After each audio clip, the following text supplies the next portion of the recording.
নমস্কাৰ প্ৰিয় বন্ধুসকল, আপোনালোকক কল খেতি কেনেকৈ কৰিব লাগে ইয়াৰ বিষয়ে কিছু ক'বলৈ লৈছোঁ।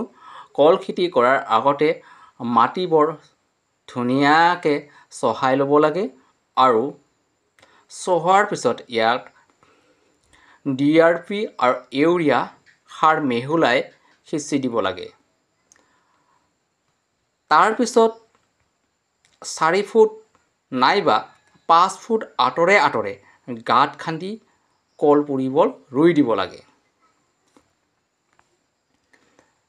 ইয়াৰ পিছত 1 বছৰৰ পিছত এই কল পুলি যি ঠাইত ৰোৱা হৈছে তাত মেৰিকুলিন আৰু মাল্টিপ্লাছ ভিটামিন স্প্ৰে কৰি দিব পাৰি। তাৰ ফলত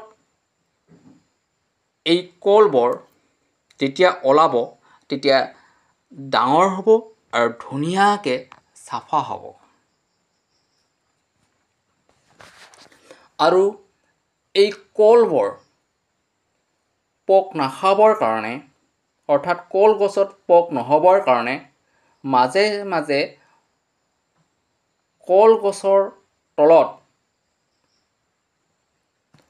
চূণ সিঁচি দিব লাগে।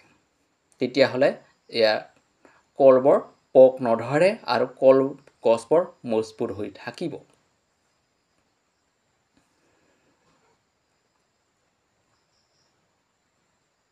কল খেতি কৰি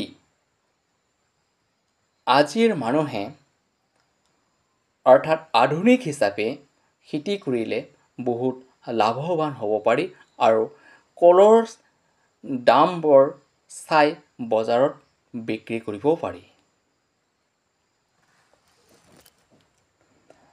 এতিয়া আপুনি যদি কল খেতি কৰিব চায় তেনেহ'লে কলৰ পুলি উন্নত মানৰ হ'ব লাগিব আৰু মজবুত হ'ব লাগিব, তেতিয়াহে কলগছ ভৱিষ্যতে ভাল হ'ব আৰু ইয়াৰ যিটো কল ওলাব সেই ফলো ধুনীয়াকৈ হ'ব। সকলোকে আন্তৰিক ধন্যবাদ।